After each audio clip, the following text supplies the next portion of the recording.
and for U.S. citizens and for other emergencies. Here's the New York Times. Halliburton subsidiary gets contract to add temporary immigration detention centers. Just like under Rex 84, the documents came out in the 80s. They said the cover would be for illegal aliens, but it would be really a martial law takeover plan and to suspend the Constitution and take over the media. So there's the New York Times we have saved up on prisonplanet.com.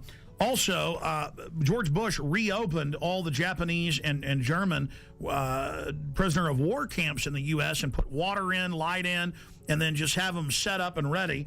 That was in the CBS News. Bush to preserve World War II internment camps. So there's that article. Pentagon paying for fake news in the U.S. White House paying for fake news in the U.S. It's now in the tens of billions every year. This is what's going on. The fake news reports they produced and put on radio and TV that were made by the government. I've had Congress people on talking about how it's illegal, the fake news. All of this is being done. Fake polls, everything. How are they preparing the public? When I saw this at the time, I saw Tommy Franks and Cigar Aficionado. I saw Tommy Franks on CNN, Fox, MSNBC go, gee, I'm real sorry about this, but one more big terror attack, we're going to have a military form of government and martial law.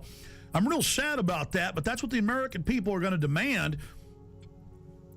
That's the only thing that'll keep them safe. Now, you don't expect him to come out and say, gee, we're going to have a military dictatorship. Militaries throughout history love taking over societies 99% of the time, and America's just been in the exception. No, he's got to introduce it like, gee, shuck, I'm real upset, but it is the only thing that'll keep us safe. The Constitution won't survive a WMD attack.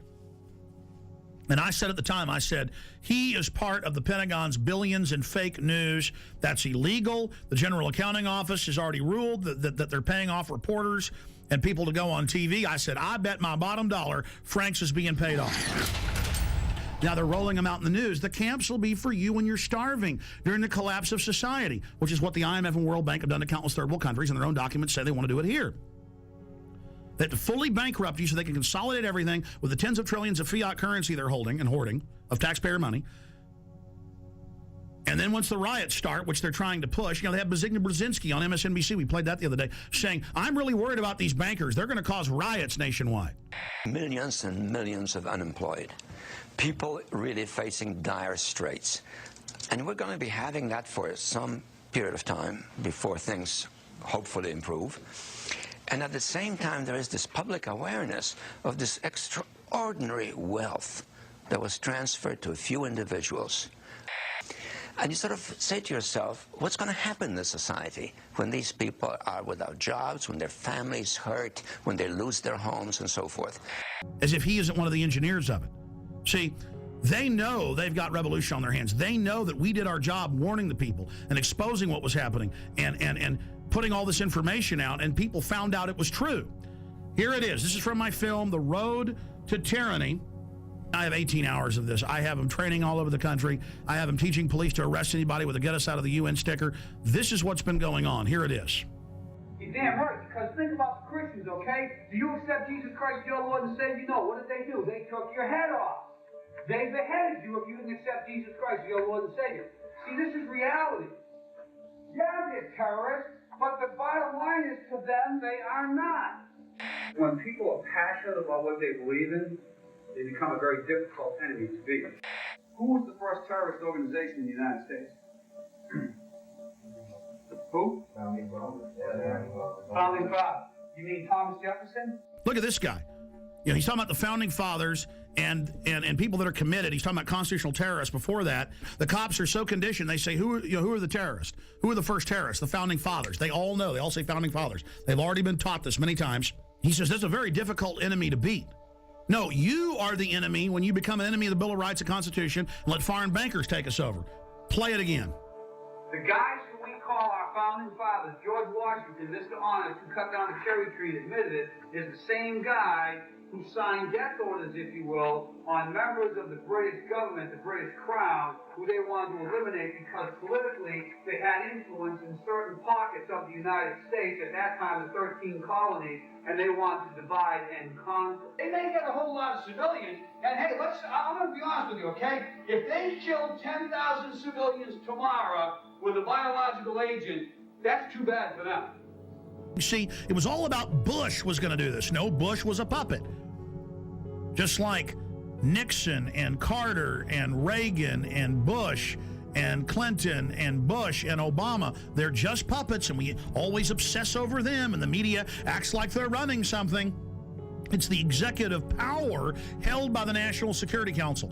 In fact, 3 weeks ago, they had an article about General James Jones and the National Security Council saying they've now taken over continuity of government, even from the executive and Homeland Security, and that this private group runs it all. And then General Jones was in the CFR website writing, I take all my orders from former national security heads, Henry Kissinger and the CFR. I mean, that's why in the last week there have been 4 mainstream news articles that we posted at Infowars.com and PrisonPlanet.com with Bilderberg group members like Etienne Davignon, the chairman of Bilderberg, saying, we set up the European Union, we set up the G20, we've set up the New World Order banking system. I mean, now they're openly bragging it's world government and they run it.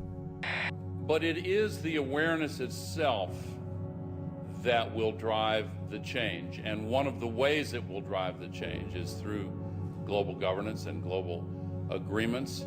But the many business leaders who have been present here are among those taking leadership in other ways. Yet these problems can be overcome by a joint effort in and between our countries. 2009 is also the first year of global governance, with the establishment of the G20 in the middle of the financial crisis. The climate conference in Copenhagen is another step towards the global management of our planet. This is collective action, people working together at their best. I think a new world order is emerging, and with it the foundations of a new and progressive era of international cooperation. And then if I dare talk about it, they go, oh, shut up, Jones. You crazy nut, none of that exists. And if you talk about it, you're going to cause violence. Just give in to the New World Order, roll over to it, hand your guns in. Let's start with the airport adventures, which they now admit are going nationwide with the Viper teams at bus stops, train stops, the streets, shopping malls, random vans, sending you through body scanners, biometrically scanning 360 your naked body. Now, I've seen more in-depth images by the actual companies where they can zoom in on pores. Okay, so they're showing you a low-res image, but totally naked, your family, it's child porn, they don't care. Now, if you take a picture of your 2-year-old daughter in diapers, and this made ABC News and CNN, the children's bottoms weren't even seen, but because the children had towels around them hugging. That was a 3-year-old and 2-year-old. They were arrested. Their children were taken.